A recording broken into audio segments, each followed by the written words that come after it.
निर्वापकं सदा विमुक्तिसाधकं कलाधरावतंसकं विलासि लोकरक्षकम्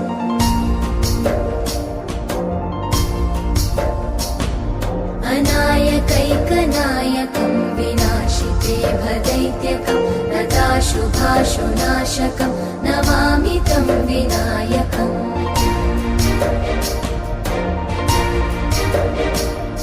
न तेतरातिभीकरं नवोदितार्कभास्वरं न मत्सुरादिनिर्झरं न ताधिकापदुद्धरम्